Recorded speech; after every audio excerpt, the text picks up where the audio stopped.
Atomistique et liaison chimique. Cours destiné aux élèves professeurs des lycées et collèges de l'École normale supérieure d'Abidjan. Linus Pauling. Linus Pauling, ce génie de la chimie, qualifié de l'Einstein de la chimie par son biographe Mohamed Larbi Bouguera, a dû rétorquer à sa mère qui voulut qu'il arrêtât ses études, jeune collégien, pour faire le petit commerce et soutenir la famille qui venait de perdre le père, a dû rétorquer à sa mère par cette célèbre phrase « Mère, je veux apprendre », obligeant donc sa mère à le laisser poursuivre ses études. Pauling, après son doctorat obtenu brillamment en 1925, gagna l'Europe l'année suivante pour y étudier la structure de l'atome et la liaison chimique, l'atomistique. Après avoir hésité entre Niels Bohr et Arnold Sommerfeld, il opta finalement pour ce dernier, car la théorie de Bohr amorçait déjà son déclin.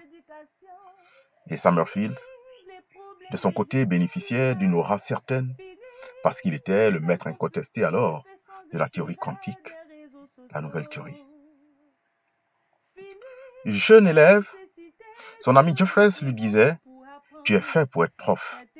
Vu sa dextérité, son savoir-faire, sa maîtrise de science, sa maîtrise de transmettre le savoir, incontestablement, Pauling était destiné à transmettre ce savoir. Ainsi donc, après sa thèse, il fut nommé assistant au Caltech en 1927 et il était donc le plus jeune membre du corps enseignant. La théorie atomique. L'expérience courante nous démontre que la matière est fragmentable. Prenez un morceau de craie, découpez-le, découpez davantage, comme la poudre de craie que nous observons dans nos salles de classe. On peut encore davantage découper, déposer un bol d'alcool ou de parfum, ouvrez-le. L'odeur qui se répand dans la salle montre que la matière est divisible. Ainsi donc, l'idée de particules insécables de l'atome naquit, et fut donc appelée atome. Ainsi donc naquit, en fin du 19e siècle, la théorie atomique. Donc l'atome était donc défini en ces termes.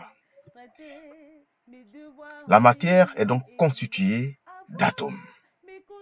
La matière, solide, liquide ou gazeuse. Elle a de ce fait une structure discontinue, puisque l'atome, ce sont des fragments. Donc, d'un fragment à l'autre, il y a du vide. Et donc, cette matière, qui est constituée d'atomes, a une structure discontinue. Les atomes sont de petite taille, de petites particules dont la taille et la masse sont caractéristiques donc d'éléments qu'ils constituent. En effet donc, quand on prend le cuivre, quand on prend le fer, quand on prend le zinc, quand on prend le mercure, leur structure, leur consistance n'étant pas la même. Quand on prend l'or, leur consistance n'étant pas la même. Le fer est très dur, très difficile à rompre. Le diamant très dur. Par contre, le cuivre est malléable. Donc, la taille et la masse, n'est-ce pas, caractérisent donc l'élément qui constitue la matière, l'élément atomique. Le savant Dalton a dû, n'est-ce pas, concevoir ce modèle. La matière, ce bloc de statues taillées, en la découpant jusqu'à parvenir à des particules insécables, Cette particule insécable peut être donc appelée matière. Donc, ce bloc de statue que vous voyez, découpé en petits morceaux, n'est-ce pas, donne ces petits morceaux insécables-là qu'on appelle atomes. Là, c'est le modèle de Dalton. Particule insécable, infractionnable et indestructible. La science étant une suite d'erreurs rectifiées, on évolue. Et donc, la capacité explicative du modèle de Dalton étant très limitée, parce que des expériences ayant montré certaines propriétés au sein de ces particules dites insécables, entre 1875 et 1910, ces expériences ayant conclu que les atomes ne sont pas les constituants ultimes de la matière. Ces atomes ont en leur sein d'autres particules. Et donc ces expériences ont pu permettre de décrire les constituants de l'atome. L'atome étant donc constitué d'électrons, dont les caractéristiques sont, pour la masse, 9,1 10 puissance moins 31 kg, ce qui est égal à 0,00055 unités atomiques, et la charge moins E, E étant 1,60 219 10 puissance moins 19. Donc la charge de l'électron est la valeur négative de cette quantité en coulombs. L'unité atomique est le 12e de la masse du nucléide carbone 12. On va noter comme ci. Alors, donc la masse au repos de l'électron est 1840 fois plus petite que celle de l'atome le plus léger, donc l'atome d'hydrogène.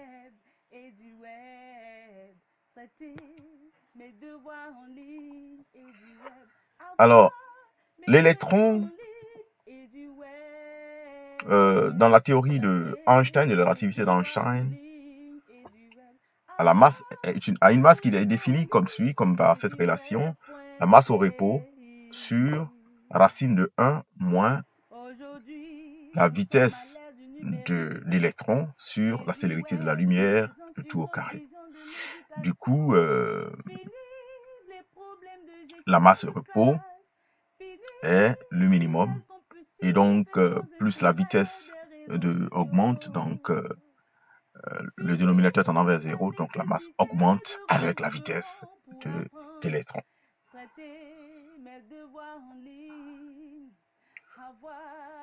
Second constituant le noyau et partant les nucléons, protons et neutrons. Les caractéristiques du proton et du neutron. Proton, on a comme masse 1,6724 10 puissance moins 27 kg. Et pour le neutron, on a comme masse 1,6747 10 puissance moins 27. En unité atomique, c'est l'unité, n'est-ce pas? La différence se faisant au millième, au-delà du millième près. Et la charge du proton, donc, étant égale à la valeur opposée de la charge de l'électron, c'est-à-dire plus 1,60 219 10 puissance moins 19, donc plus E. La charge du neutron étant donc nulle. On le répète, l'unité atomique est le 12e de la masse du nucléide carbone 12. Et donc, l'atome peut être défini avec un noyau contenant protons et neutrons et des électrons.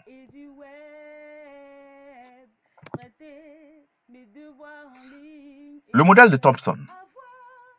Ce que nous venons de vous montrer ici est une structure plus élaborée longtemps après Thomson. Mais Thomson, après la découverte d'électrons, a proposé un modèle, dit modèle du gâteau au raisin, où les raisins représentent les charges négatives, donc les électrons, et la matrice de farine cuite représentant donc la mer de charge positive dans laquelle baignent, n'est-ce pas, les électrons. Cette conclusion a été tirée par Joseph John Thomson à travers les études du rayon cathodique et les décharges électriques dans les gaz raréfiés.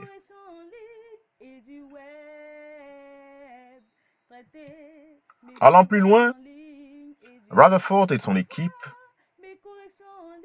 ont étudié l'impact, n'est-ce pas, du bombardement des rayons gamma issus de ce canon traversant une plaque d'or et observé à travers un microscope ici.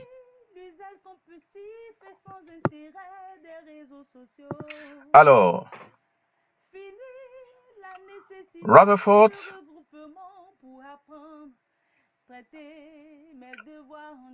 avec les rayons gamma qui venaient impacter la plaque d'or, qui était diffractée, n'est-ce pas, ici, a dû conclure qu'il y avait à l'intérieur, n'est-ce pas, des atomes, des particules le permettant. En effet, la majeure partie des rayons qui traversaient la plaque d'or étaient donc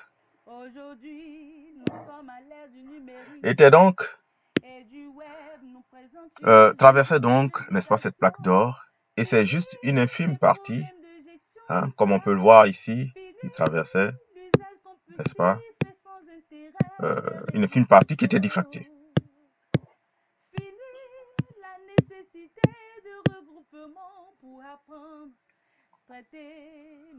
Pour aller plus loin avec cette expérience de Rutherford, vous pourrez consulter ce lien qui s'affiche ci-dessous.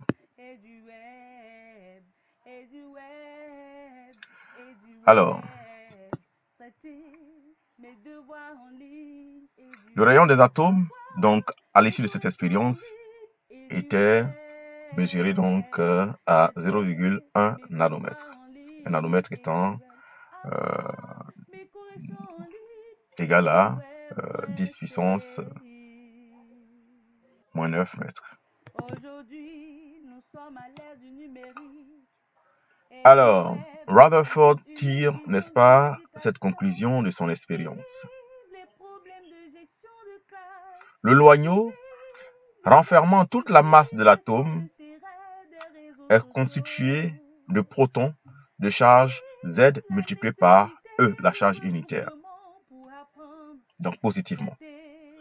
Et donc des neutrons de charge neutre. Et donc le nombre de masses A, qui est égal la masse, n'est-ce pas, la quantité de protons plus la quantité de neutrons. Donc Z plus N.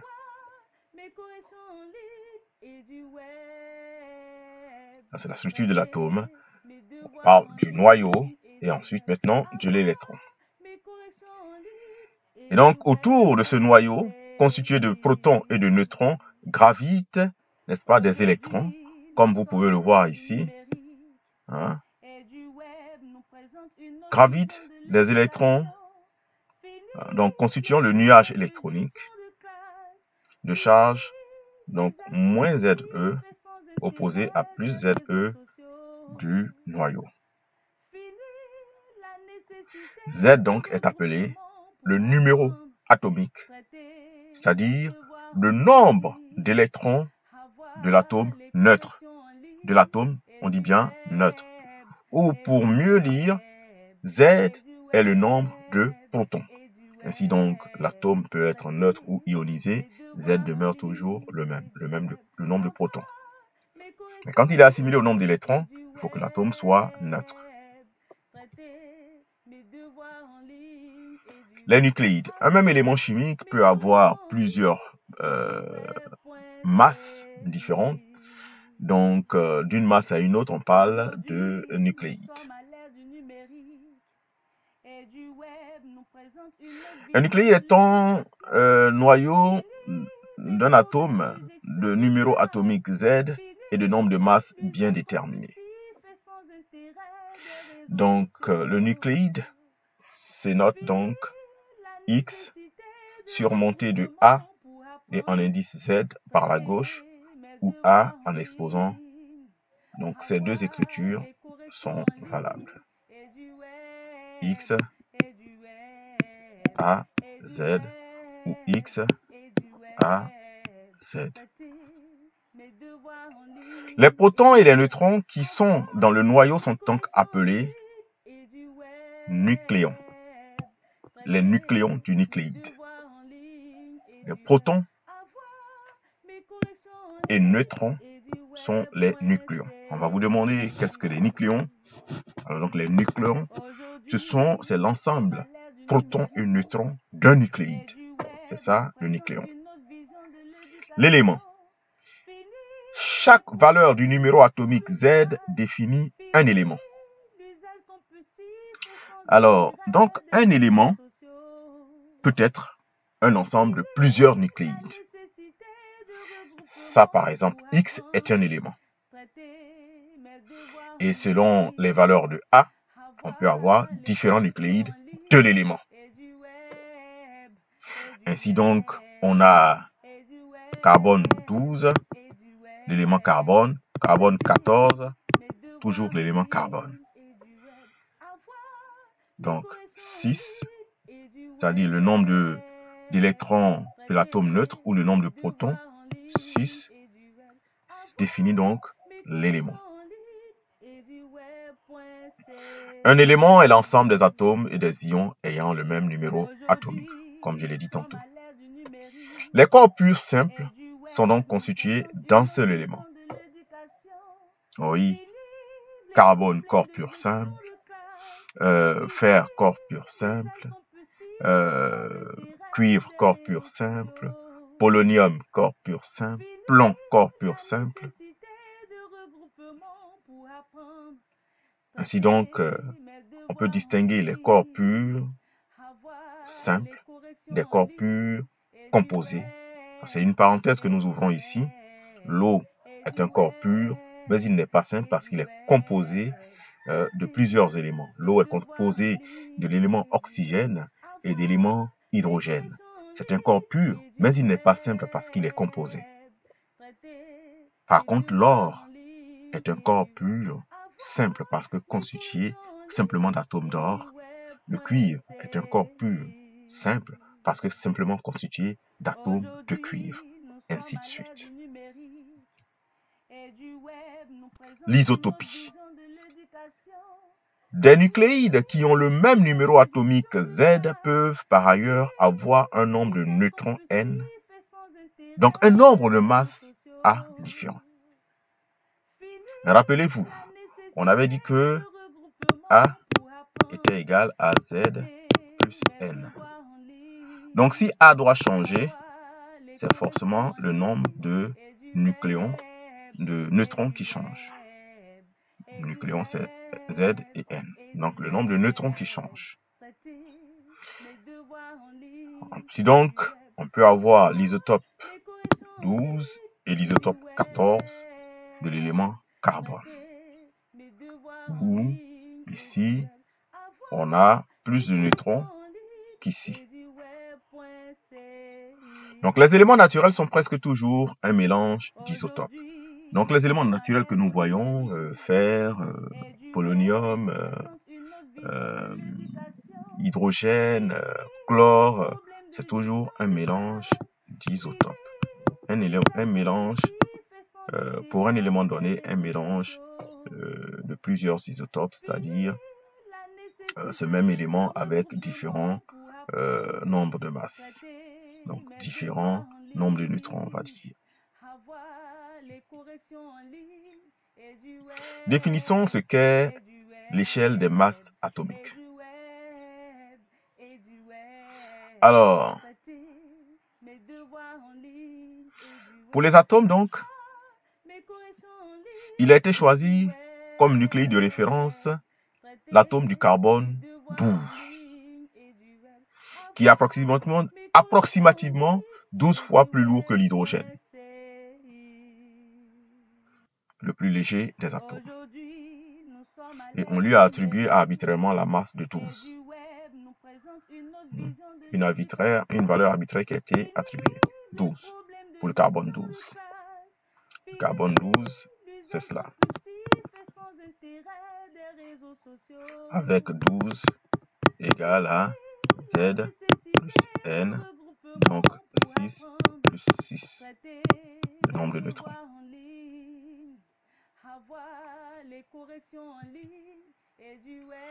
Et donc, pour le carbone 12, on a donc une masse en grammes, 12 sur le nombre d'Avogadro. 12 sur N, le nombre d'Avogadro. Donc, une unité de masse atomique représente 1/12e de cette masse. Donc, 1 UMA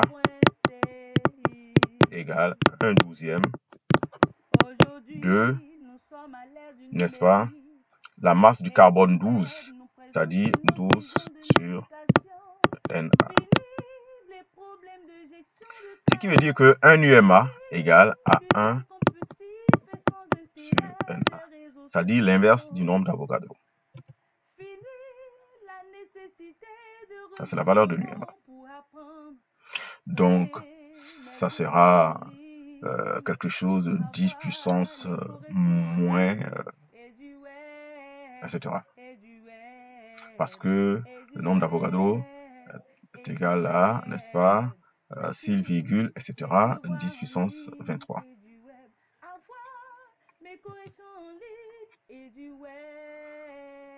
Les différentes masses atomiques. La masse atomique relative, elle est donc égale au rapport de la masse de l'atome sur l'unité de masse atomique. Donc elle est donc sans dimension. La masse atomique relative, qui représente la moyenne pondérée, n'est-ce pas, des masses atomiques relatives des différents nucléides. C'est-à-dire, tel nucléide pour le carbone 12 par exemple peut être présent à 60%, je dis n'importe quoi, et le carbone 14 peut être présent à 40%, donc la masse est égale à 60% fois masse de 12, 40% fois masse de 14, etc. Et ce calcul donne donc la masse atomique relative. Elle s'exprime en unité de masse atomique, UMA. Et la masse molaire atomique, grand M, qui s'exprime en grammes par mol, gramme mol moins 1, moins 1 en exposant, c'est-à-dire gramme mol moins 1. On l'appelle plus simplement la masse atomique.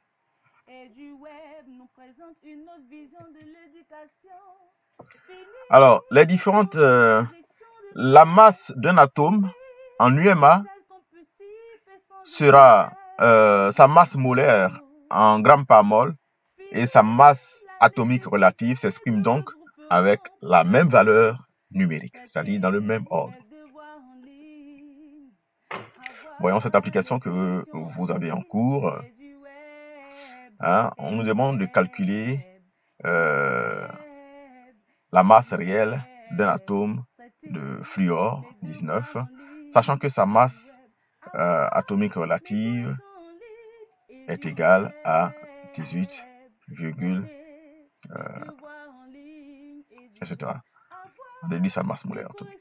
Alors, nous avons vu que la masse atomique relative, nous y revenons, la masse atomique relative est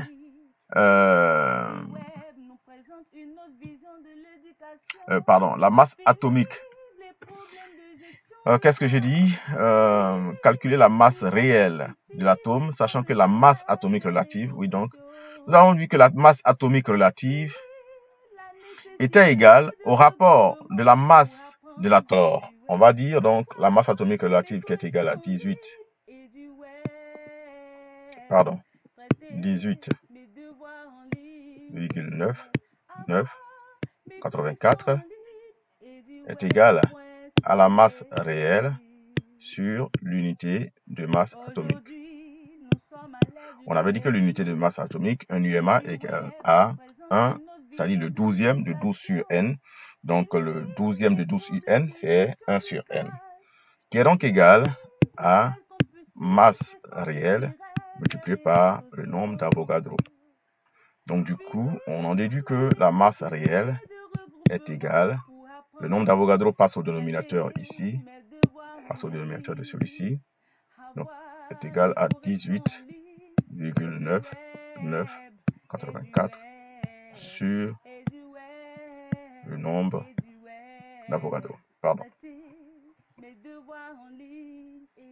sur NA. Voilà. Et donc, NA, c'est 6,023 10 puissance 22 10 puissance 23. Voilà, donc vous prenez votre calculatrice et vous calculez la masse réelle de l'atome. Bien, vous en déduisez la masse atomique, bien évidemment, qui est de la même dimension que la masse atomique relative, hein, puisque c'est dans le volume du nombre d'Avogadro, donc c'est dans la quantité molaire. Donc c'est la même dimension numérique avec l'unité gramme par mole.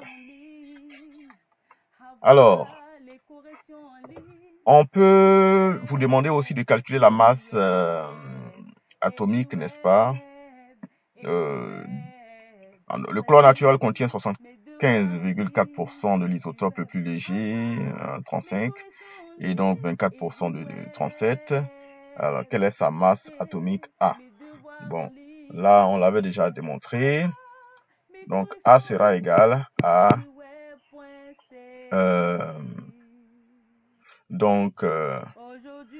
35 multiplié par 75,4 plus 37 multiplié par 24,6, le tout sur 100.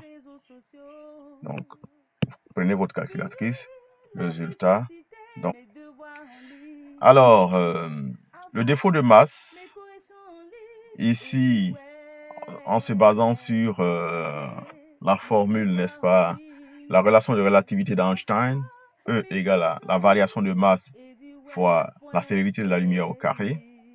Donc, cette variation de masse se calcule comment? Delta M sera égal au nombre de protons multiplié par la masse de protons plus le nombre de neutrons. Hein? Donc, je reprends. Delta M égale à la masse de protons multipliée par le nombre de protons et la masse de neutrons multipliée par le nombre de neutrons. Donc, le tout entre crochets. Hein? Cette quantité de laquelle on retranche donc la masse réelle du noyau et d'application. Au revoir.